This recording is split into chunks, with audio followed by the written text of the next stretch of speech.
प्रधानमंत्री नरेंद्र मोदी कहते हैं, जब तक आखिरी पंक्ति में खड़े व्यक्ति का विकास नहीं होगा तब तक विकास नहीं होगा इस देश का।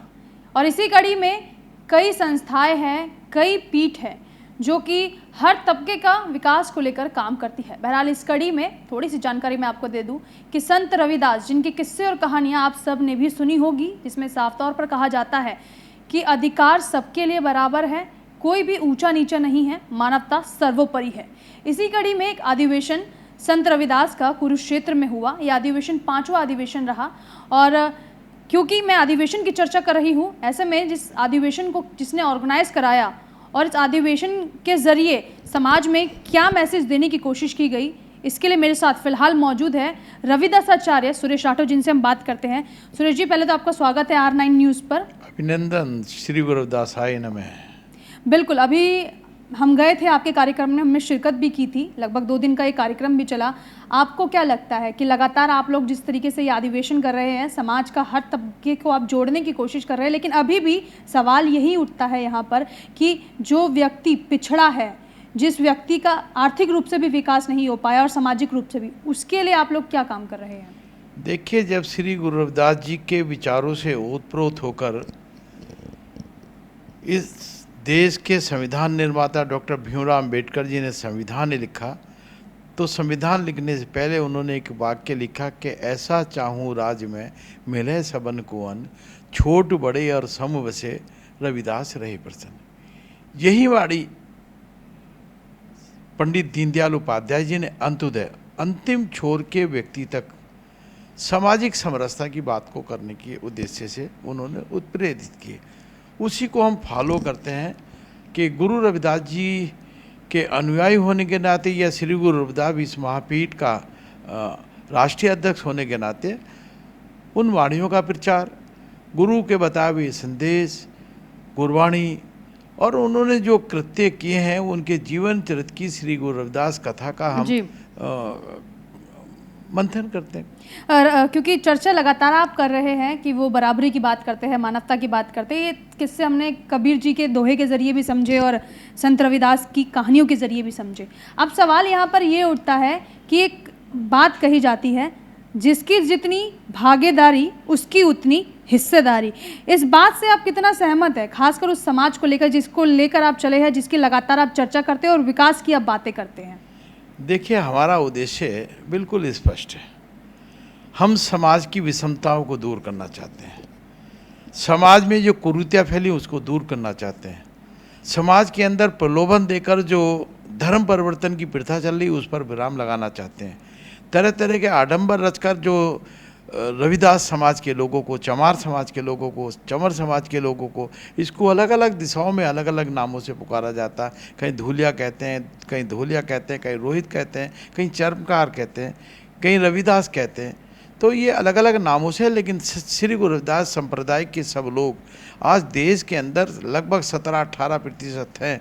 तो उस दृष्टि से यदि हम कहीं उसका जोड़ गुणा घटाव करेंगे तो हमारी संख्या 25 करोड़ से ज़्यादा इस देश के अंदर है। क्योंकि आप रविदासाचार्य भी है और जितना आपके बारे में मैं जानती हूँ तो राजनेता भी है, तो ये बात जो है कैमरे पर मुझे नहीं लगता छुपाना ठीक होगा, इसलिए मैंने जिक्र कर दिया है।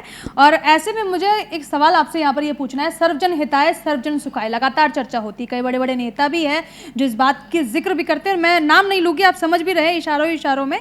आपको क्या लगता है कि वाकई में ही क्या कोई एक नेता पूरे समाज को लेकर काम कर रहा है, खासकर अगर देखा जाए? देखिए, मैं आपको बड़ा स्पष्ट करना चाहूँगा कि एक ज़माना था जब हमारे आइकॉन माननीय काशीराम जी ने तथाकथित महिला को एक ने अनेकों बार एक बड़े प्रदेश का मुख्यमंत्री बनाने का काम किया। चलिए, मैंने जिक्र नहीं किया नाम का, आप जिक्र कर दीजिए, फिर साथ ही साथ बात भी पूरी कीजिए। मैं नाम का जिक्र भी करूँगा तो इसमें कोई नहीं। मैं मायावती के बारे में कहना चाहूँगा कि हमारे आइकॉन मान्यवर काशीराम जी ने उनको दलित की बेटी समझकर इतने बड़े पद पर पहुंचाने का काम किया, लेकिन वो दलित की बेटी ना बनकर दौलत की बेटी बन गई। यहाँ पर आज समाज ने उनको नकार दिया है, पीछे छोड़ दिया है। उनके कृत्यों से, उनके कारनामों से आज समाज में कोई उपलब्धि उनकी नहीं है। आपने अभी हाल के अंदर उत्तर प्रदेश के चुनाव हुए, वहाँ पर देखा एक सीट केवल उनकी आ पाई। तो समाज उनको नकार चुका है। और हमने कहा कि श्री गुरुदास जी का एक बहुत बड़ा वर्ग वो उत्तर प्रदेश में रहता, पंजाब में रहता, उत्तराखंड में रहता, राजस्थान में रहता, मध्य प्रदेश में रहता, गुजरात में रहता, महाराष्ट्र में रहता, अलग अलग नामों से जाना। आप नेता भी हैं, रविदास आचार्य भी हैं, दोनों रूपों में जनता को कैसे इम्प्रेस कर पाएंगे, कैसे फिट कर पाएंगे? क्या लोग आपकी बातों पे उस हद तक भरोसा करते हैं? क्या उस मैसेज को मानते हैं जो आप जनता तक पहुंचाना चाहते हैं? देखिए, आज हमारे श्री गुरुदास विश्व महापीठ को 5 वर्ष हुए हैं। 11 मार्च 2018 को जी श्री गुरुदास विश्व महापीठ का गठन माँ गंगा के तट पर 5 लोगों को होकर है। आज उसकी संख्या करोड़ों में है। आज उसकी बहुत सारी राज्यों के अंदर इकाई गठित हैं, जिला स्तर तक गठित हैं, प्रदेश स्तर पर गठित हैं। बड़े बड़े राज्यों में अगर हम देखें तो उत्तर प्रदेश देखें या उत्तराखंड देखें, पंजाब देखें, हिमाचल देखें, राजस्थान देखें, मध्य प्रदेश देखें, महाराष्ट्र देखें, तमिलनाडु तक आज के कार्यक्रम में शिरकत किया है, लोगों ने भागीदारी की है। तो उन लोगों के अंदर जो विश्वास है धर्म के प्रति, वो धर्म जागरण का काम, सनातन को जोड़ने का काम, यदा यदा ही धर्मस्य ग्लानि भवति भारत, जब जब धर्म की हानि हुई है किसी ना किसी महापुरुष को। लेकिन इस बार तो या फिर हमेशा ही देखा जाता है कि एक वर्ग विशेष है, अति पिछड़ा वर्ग है, जिसका ना आर्थिक रूप से विकास हो पाता है ना सामाजिक रूप से, और हर नेता राजनीति की रोटियां जरूर सेक जाता है। आपने मायावती का जिक्र कर लिया, मैं दूसरे नाम का भी जिक्र कर देती हूँ। चंद्रशेखर आज़ाद को लेकर क्या कहेंगे आप? क्या आपको लगता है वाकई में समाज के लिए काम कर रहे हैं? देखो, ये उनका आंदोलन या उनका कुछ कार्य एक पानी के बुलबुले की तरह है, विचारधारा विहीन, प्रतिशोध की भावना। किस तरीके की प्रतिशोध की भावना का आप जिक्र कर रहे हैं? प्रतिशोध की भावना अभी आप अपने समाज को लेकर काम करना, अपने समाज को लेकर काम करना नहीं है। अगर सही काम करेंगे तो समाज उसको स्वीकारेगा, सही काम नहीं करेंगे तो समाज स्वीकारेगा नहीं। तो समाज ने स्वीकारा नहीं है उनको भी। आज बहुत तेजी से राष्ट्रवाद की तरफ दलित जुड़ रहा है, राष्ट्रीय विचारधारा से ओतप्रोत। उसके पीछे अगर बहुत बड़ा कारण है तो राष्ट्रवाद की विचारधारा को पनपाने के पीछे श्री गुरुदास जी के जीवन को, चरित्र को समझो, उनके राष्ट्रवाद को समझो। शाह सिकंदर लोधी ने उनको अनेकों बार प्रलोभन दिया, जब नहीं माने तो उनको जेल के अंदर डाल दिया था। जेल की शिक्षों के अंदर बंद करने के बाद भी जब उनको उनके प्रभाव का पता चला तो खुद शाह सिकंदर लोधी जो इतना बड़ा, लेकिन अभी आप जिक्र कर लीजिए चंद्रशेखर आज़ाद का, क्योंकि कुछ किस्सा मैं भी बता दूं, शायद आप भी मुस्कुरा रहे हैं। आपको भी याद होगा कि आपने चंडी घाट पर एक मूर्ति लगाई थी रविदास जी की, और वो जो मूर्ति थी, कुछ ऐसा ही किस्सा सुनने में आया था कि शायद किसी ने पानी में बहा दी या उस मूर्ति का हाथ तोड़ दिया गया था। तो उसको लेकर जो है चंद्रशेखर आज़ाद पहुंचे भी थे। तो आपको लगता है कि कहीं ना कहीं एक तरीके से ऐसी जगहों पर पहुंचना और आक्रामक तौर पे बातों को रखना ज़रूरी है ऐसे नेता की? देखिए, मैं एक बात बड़ा स्पष्ट करना चाहूँगा। वो रविदास जी की, श्री गुरु रविदास जी की जो मूर्ति का अनावरण किया था, सो मैंने अपने हाथों से किया था, और किसी व्यक्ति के द्वारा उस मूर्ति को थोड़ा बहुत खंडित करके गंगा में प्रवाहित करने का काम किया। उसके 1 घंटे बाद मैंने मूर्ति को लगाया। यदि वो उस मूर्ति को रखते, वहाँ मेरी बहुत बड़ी कथा का आयोजन हुआ। उस कथा में बहुत सारे राज्यों के लोग आए, हजारों की संख्या में लोग। मेरा आप सवाल का जवाब दे दीजिए कि जिस तरीके से वो पहुंचे और उन्होंने अपनी बात रखी आक्रामक तौर से, जो रखनी भी चाहिए, तो क्या ऐसे नेता की जरूरत है समाज को कि नहीं है? देखिए, बात तो मायावती ने उस मूर्ति को लेकर रखी थी, लेकिन वो क्योंकि हमारी विचारधारा है, हमारा समाज या हमारी श्री गुरुदास विश्व महापीठ के लोग इतने सूझबूझ वाले हैं। अगर हम आंदोलन की बात करते हैं तो हम हजारों की संख्या में। आपको लगता है प्रलोभन बड़े तरीके के आते हैं? जैसे एक प्रलोभन का जिक्र आपने भी किया कि पैसे देकर धर्म परिवर्तन की बात होती है। आपने ये भी कहा कि समाज को मोहित करने के लिए नेता अलग अलग आश्वासन देते हैं। आपको लगता है रविदास आचार्य के रूप में आप है, जनता तक वो मैसेज आप पहुंचा पाएंगे, लोगों को कनेक्ट कर पाएंगे, एक सूत्र में, धागे में जोड़ पाएंगे, और जिस तरीके से आप भी राष्ट्रवाद का जिक्र कर रहे हैं वो चीज़ें भी कनेक्ट होती नजर आएगी? देखिए, सबसे पहले राष्ट्र है। राष्ट्र मजबूत है तो हम मजबूत हैं, देश मजबूत है। राष्ट्र को मजबूत करने के लिए श्री गुरु रविदास जी ने पूरे देश की यात्राएं की है, और देश की नहीं विदेश की भी यात्रा की। वो पाकिस्तान भी गए, जो उनकी यात्राओं के जिक्र मिलते हैं। वो मक्का मदीने भी गए उनकी यात्राओं को। उस समय देखें गुरु रविदास जी के द्वारा इतना बड़ा यात्रा का तय करना, ये राष्ट्रवाद को एक सूत्र में बांधने का एक सूत्र है। राष्ट्रवाद से वो वशीभूत थे। एक सवाल का जवाब दे दीजिए, क्या आपको लगता है कि एक सर्व जो है, एक खासकर एक विशेष वर्ग विशेष का मैं जिक्र कर रही हूँ, जिसका जिक्र अभी आप भी कर रहे हैं, पिछड़े वर्ग की बात कर रहे हैं, ऐसे समाज की हम बात कर रहे हैं, क्या जो है जिस तरीके से प्रधानमंत्री नरेंद्र मोदी ने भी हिस्सेदारी दी उन लोगों को कहीं ना कहीं मंत्री पद देकर, आपको लगता है कि ये काफ़ी होगा डेवलपमेंट के लिए, विकास के लिए, मेन मुख्य धारा में आने के लिए? नहीं नहीं नहीं, मैंने कहा कि हमारा रेशो निकालो, हमारा प्रतिशत निकालो। अनुसूचित जाति में दुनिया के अंदर हमारी सबसे बड़ी ताकत है रविदास समाज। अनुसूचित जाति का जितना भी वर्ग है उसमें सबसे ज़्यादा संख्या हमारी है। आज वो राष्ट्रवाद की तरफ बढ़ी है, लोगों को मिलना शुरू हुआ है, तो लोगों का रुझान बढ़ा है। प्रधानमंत्री ने बहुत अच्छे अच्छे काम किए हैं। प्रधानमंत्री जी के द्वारा रविदास मंदिर में श्री गुरु रविदास जी का जहाँ पर जन्म हुआ, उस स्थान पर जाकर एक नहीं दो बार जाकर आशीर्वाद प्राप्त करना, ये बहुत बड़ी उपलब्धि है। समाज इसको देखता है, तोलता है, नापता है। समाज के बहुत सारे लोगों को मंत्री बनाया गया, विभिन्न पदों पे भेजा गया, ये समाज देखता है। इसलिए राष्ट्रवाद की विचारधारा से, क्योंकि कल मैं आपके कार्यक्रम में मौजूद थी, एक व्यक्ति आपके पास आया था, उस दौरान कुछ चर्चा चली थी, उस चर्चा को मैंने भी सुना था। समाज में सबसे बड़ी परेशानी लोगों के लिए ये है कि उनको जानकारी नहीं है योजनाओं को लेकर, उनको जानकारी नहीं है सरकार की तरफ से दी गई योजनाएं परियोजनाओं को लेकर। आपको क्या लगता है कि सबसे ज़रूरी क्या है कि लोगों को जागरूक करना, और ख़ासकर उन नेताओं से भी मेरे को लगता है कि ज़रूरी है ये बात कहना कि जब आपके समाज में कुछ ऐसे तबकों के लिए योजनाएं आती है तो उसका सीधे तौर पर उन तक ये पहुंचाई भी जानी चाहिए। पर आपको क्या लगता है कल उनका सवाल पूछना और आपका जवाब देना, इसकी ज़रूरत है अब बड़े स्तर तक पहुँचने के लिए? निश्चित रूप से भावना जी, मैं कहना चाहूँगा समाज में अभी भी बहुत सारे लोग अशिक्षित हैं, बहुत गरीब हैं। ऐसे ऐसे लोग भी हैं जिन्होंने आज तक ट्रेन का मुंह भी नहीं देखा है, अपने गांव से बाहर भी नहीं जा पाए हैं। आदिवासी क्षेत्रों के अंदर जो हमारे लोग रहने वाले, वो अभी अत्यंत गरीब लोग हैं। तो ऐसे में उनको शिक्षित करना, उनको आगे बढ़ाना, IT सेल के माध्यम से सरकार की योजनाएं सब लोगों तक पहुंचाना, इसके लिए श्री गुरु रविदास महापीठ ने अपना एक विषय चलाया, एक सब्जेक्ट रखा।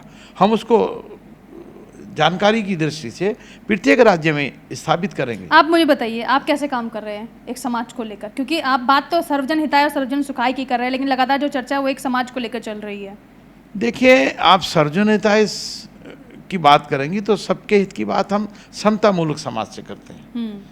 हम रविदास समाज में जो एक मिशन हमारा है कि समतामूलक समाज की स्थापना करना हमारा उद्देश्य है। ऐसा चाहूँ राज में मिले सबन कुवन, मैंने जिक्र किया। मेरे गुरु ने कहा कि जात पात पूछे ना कोई, हरि का बजे तो हरि का हुई। इसके पीछे बहुत सारे सार हैं, तथ्य हैं। क्या आप ये जानते हैं कि श्री गुरु रविदास जी के द्वारा जो सिखों का एक बहुत बड़ा ग्रंथ है, उस ग्रंथ के अंदर उनकी 40 पद और 13 छैया हैं। अगर उस ग्रंथ से उनकी पहिया जो छैया को निकाल दें, उस वाक्य को निकाल दें कि तो ही मोही मोही तो ही अंतर कैसा, कनिक की कटिक जल तरंगे जैसा, जिसका गुणगान होते हैं, तो गुरु ग्रंथ साहब को देने में श्री गुरु रविदास जी का बहुत बड़ा योगदान रहा है।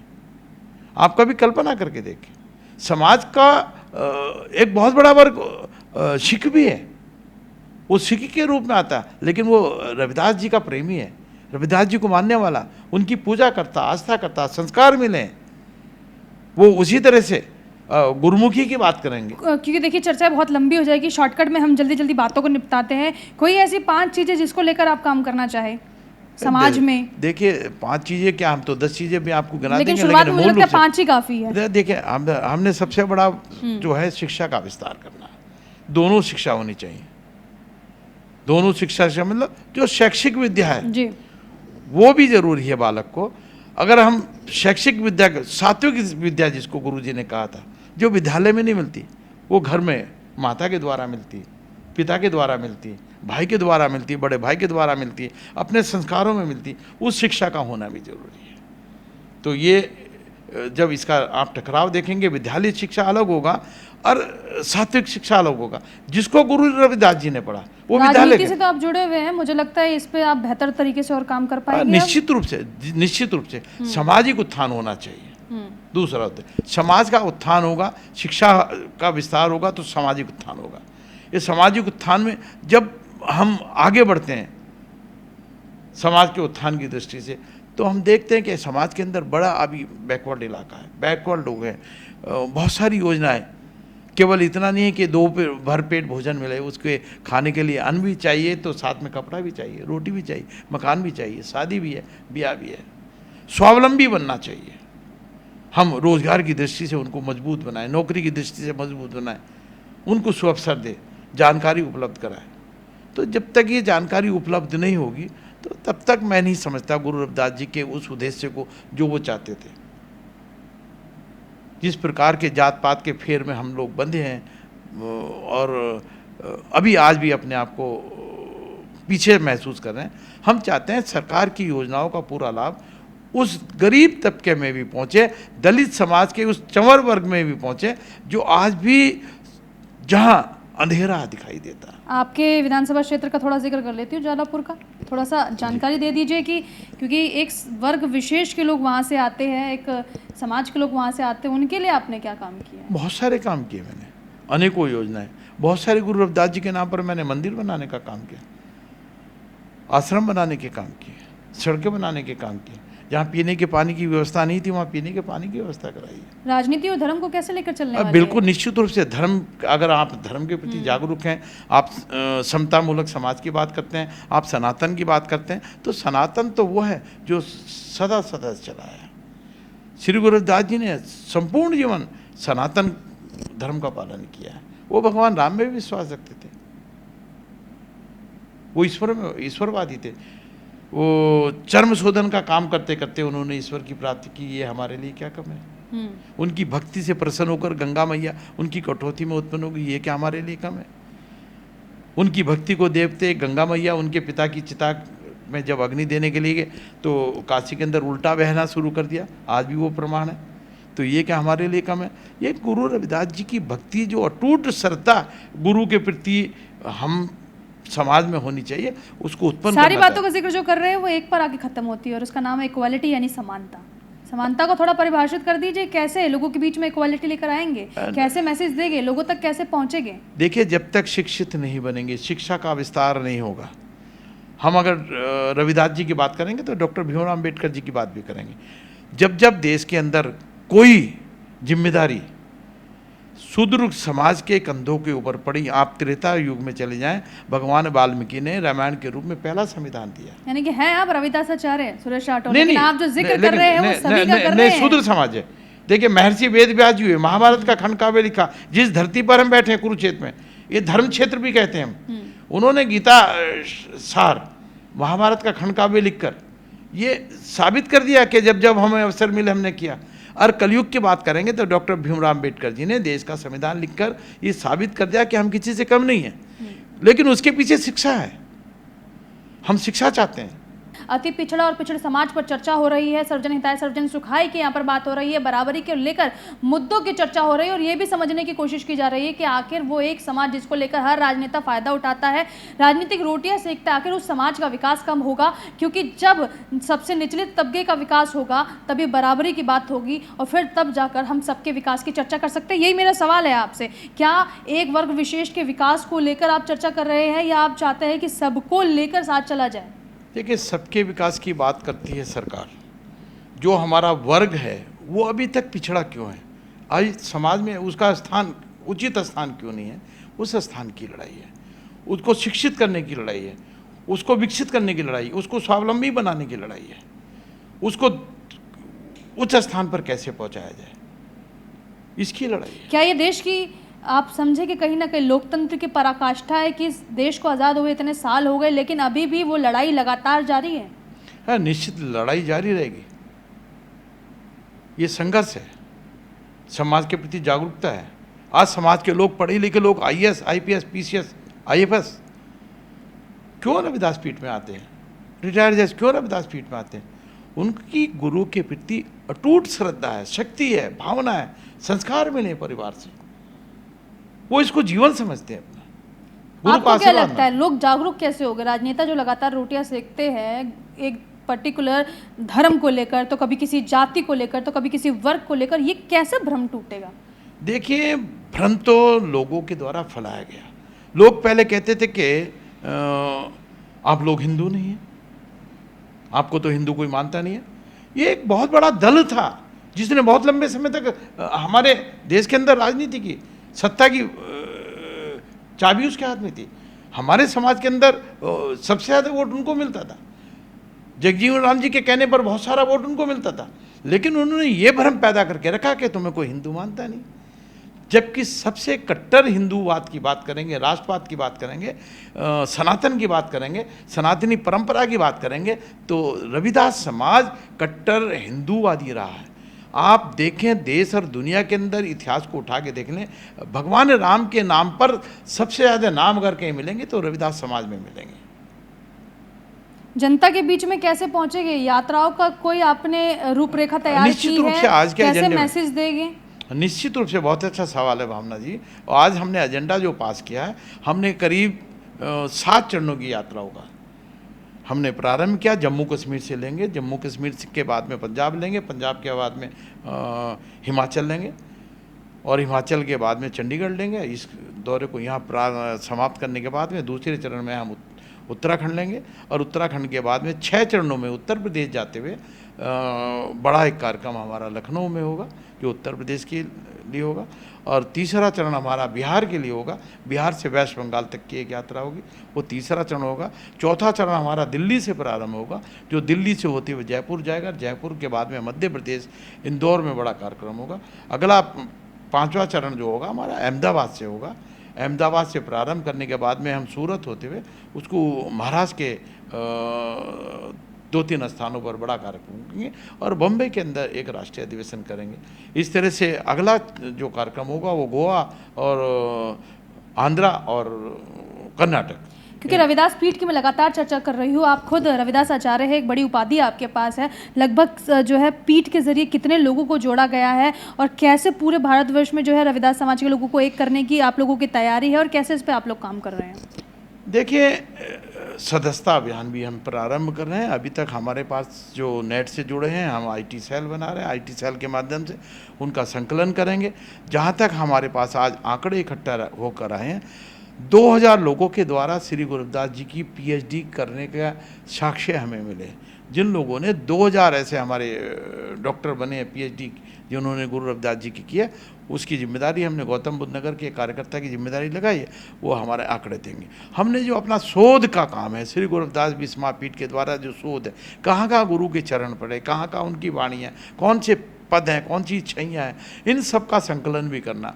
देश के अंदर श्री गुरु रविदास जी का जो एक कहाँ कौन से स्थान पर मंदिर है, उन स्थानों का बैंकिंग करना, ये सब श्री गुरु रविदास। ये तो एक चीज़ रही जिसकी चर्चा आप कर रहे हैं, जो कि धार्मिक तौर से कि आप लोग अपने जो है यहाँ पे गुरु को लेकर आपकी क्या अपनी श्रद्धा है। लेकिन सवाल मेरा थोड़ा सा यहाँ पर अलग है। मैं धार्मिक तौर पर सवाल तो जरूर पूछती हूँ, लेकिन मैं थोड़ा भरोसा करती हूँ लॉजिकल चीज़ों पे। जैसे सबसे बड़ी बात मैं यहाँ पर आपसे लगातार पूछ रही हूँ कि आप समाज के विकास की बात करें, डेवलपमेंट की बात करें, अभी के लिए आपके पास क्या प्लान है? क्योंकि आपने लगातार जो है शिक्षा की बात की, और एक लगातार हम ऐड भी देखते हैं, पढ़ेगा इंडिया तभी तो बढ़ेगा इंडिया। कैसे आप करेंगे इस पे काम? क्योंकि ज़रूरत है सबसे ज़्यादा एजुकेशन को लेकर काम करने की। देखिए, अलग अलग राज्यों के अंदर अलग अलग सरकारें हैं। जहाँ जहाँ सरकारें हैं जो हमारी बातों को मान सकते हैं या मानेंगे, हम उनको प्रेरित करते हैं कि गुरु रविदास जी के चैप्टर को अपनी शिक्षा के क्षेत्र के अंदर आपको पढ़ाना चाहिए। लोग उनके जीवन चरित्र को समझें। जब तक उनकी जीवन चरित्र को समझेंगे नहीं, जानेंगे नहीं, रविदास जी कौन थे, हमारे समाज को कैसे उन्होंने उद्धार किया। जिस समय गुरु रविदास जी का जन्म हुआ 650 साल पहले, हम नारकीय जीवन में जी रहे थे। अनटचेबिलिटी, छुआछूत, भेदभाव, परछाई भी अगर पड़ गई तो दंडित किया जाता था। वेद, पुराण, रामायण, गीता इसको पढ़ नहीं सकते थे, सुन नहीं सकते थे, मंदिरों में जा नहीं सकते थे, पूजा का भी अधिकार नहीं था। चिकित्सालय जा नहीं सकते थे। मतलब आप कहीं ना कहीं इस बात का जिक्र कर रहे हैं कि रविदास जी की जो वाणी है, उनके जो शब्द है, उनके जरिए लोगों के बीच में मानवता का मैसेज, इक्वालिटी की बात जो है वो पहुंचाई जाए और किताबों में कहीं ना कहीं जो है इन चीज़ों को भी लाया जाए। ये सरकार से भी आप लोग निश्चित रूप निवेदन से करेंगे इस चीज़ के लिए? हम कबीरदास जी को पढ़ते हैं ना, तो रविदास जी को क्यों नहीं पढ़ते? महान संत हुए, क्या उनकी योग्यता के बारे में हम नहीं जानते? सरकार को नहीं चाहिए? चलिए, एक थिंकर है और कई सारे जो है थिंकर्स को हमने भी पढ़ा है, आपने भी पढ़ा होगा ज़रूर। कार्ल मार्क्स कहते हैं धरती पर रहने के लिए 3 चीज़ें ज़रूरी है, रोटी, कपड़ा और मकान। आप बताइए, एक समाज को बराबरी पे लाने के लिए, क्योंकि आप कह रहे हैं कि अभी भी समाज का विकास नहीं हुआ है, क्या ज़रूरी है?